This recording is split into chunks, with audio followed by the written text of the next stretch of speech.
A multiplicação de um escalar por um vetor é algo relativamente fácil e intuitivo. Eu vou então passar a explicar. Bom, um escalar é um número real, ok? Estamos aqui a falar de um número real que poderemos representar de forma genérica aqui por k, para facilitar então a comunicação. A primeira coisa que interessa saber é o que resulta desta operação quando multiplicamos um escalar por um vetor. E o que vai resultar é, na realidade, outro vetor. Vamos então tentar perceber melhor. Eu vou fazer aqui um vetor v qualquer e vou já definir segundo graficamente, como estou aqui a fazer, e também com coordenadas. Vamos assumir que tem coordenadas x, y, generalizando, não é? E agora vou multiplicar este vetor por um escalar. Então, vou dar um valor, por exemplo, aqui a k, pode ser, por exemplo, 2. Eu vou então fazer o vetor 2v. Ora, o vetor 2v não é mais do que fazer v mais v. E v mais v, reparem que resulta na adição do vetor v com ele próprio, que irá dar, agora ver se faço o desenho aqui mais ou menos, um vetor com a mesma direção, o mesmo sentido e o dobro do tamanho. Okay? Se já entendemos a adição de vetores, conseguimos então perceber que temos então teria aqui o vetor v, daqui até aqui, mais outro vetor v, igual, não é?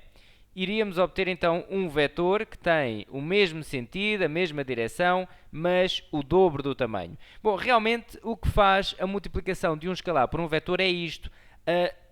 Trabalha portanto, no tamanho do vetor. Aumenta o tamanho do vetor ou diminui, ou então vira o sentido da seta. É algo que vamos já ver aqui num caso particular que vou fazer para um k negativo, mas para já interessa então perceber isto.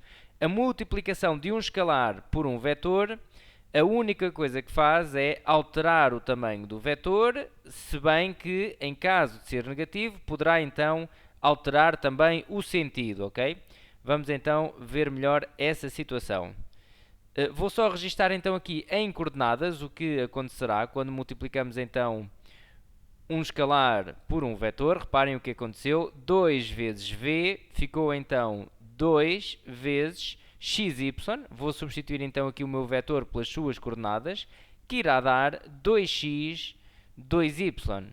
Ok? Portanto, quando multiplicamos um vetor por um escalar, ele passa, neste caso, como multiplicamos por 2, passou para o dobro, se fosse por 3, passaria para o triplo, e assim sucessivamente. Pode também ficar mais pequeno se o k for um número menor do que 1, por exemplo, entre 0 e 1, não é? Se for 1 sobre 2, 0,5, então o vetor iria passar para metade. Vou então generalizar, e generalizar escrevendo só aqui a notação que nos permite multiplicar então uma constante por um vetor, ficará então desta forma: k vezes x vezes y igual a kx, ky. Ok?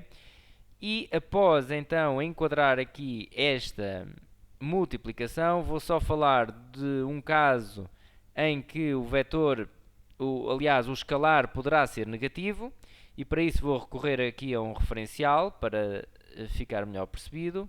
Portanto, se eu marcar aqui um vetor qualquer num referencial, em que vou definir aqui o vetor 2, 1, por exemplo, vamos chamar também vetor v.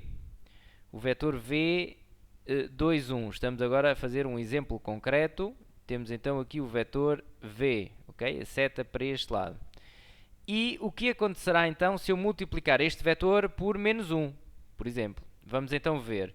O vetor v tem de coordenadas 2, 1. Eu vou multiplicar o vetor v por menos 1. Menos 1 é um escalar, ok? É um k. Ficará então menos 1 vezes 2, 1, que irá dar menos 2, menos 1.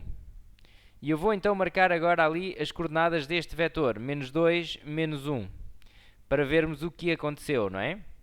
E o que acontece é isto, é muito simples. O vetor vai ficar com a seta virada em sentido contrário. Vamos então marcar, se daqui aqui é 2, portanto 0, 2, o menos 2 terá de estar aqui a uma distância igual, não é? Portanto, menos 2 e o menos 1 aqui no eixo dos y. Ficaríamos então aqui com este vetor. Ora, se o desenho estiver feito com rigor, e estamos a supor isso, não é? O vetor terá então a seta para este lado, por acaso até não ficou assim com muito rigor, mas penso que dará então para perceber. ficamos então assim com este vetor que tem o mesmo tamanho, neste caso, porque eu multipliquei por menos 1, não é? Tem o mesmo tamanho do outro vetor, do vetor v, mas tem sentido contrário também. E tem sentido contrário, então, porque foi multiplicado por uma constante negativa, portanto, menos v. Okay? E é isto que realmente vai acontecer e, portanto, também não é nada de muito complicado. Caso este k seja negativo, a única coisa que acontecerá de diferente, para além de poder alterar o tamanho, é alterar o sentido da seta. Ok? Bom, ficamos então por aqui, porque relativamente à multiplicação de um escalar por um vetor não há muito mais a dizer. Basta só salientar que a multiplicação de um escalar por um vetor altera o tamanho e possivelmente o sentido do vetor. Em coordenadas, basta multiplicar o escalar pelas coordenadas que nós já tínhamos anteriormente, ok? Então, até uma próxima!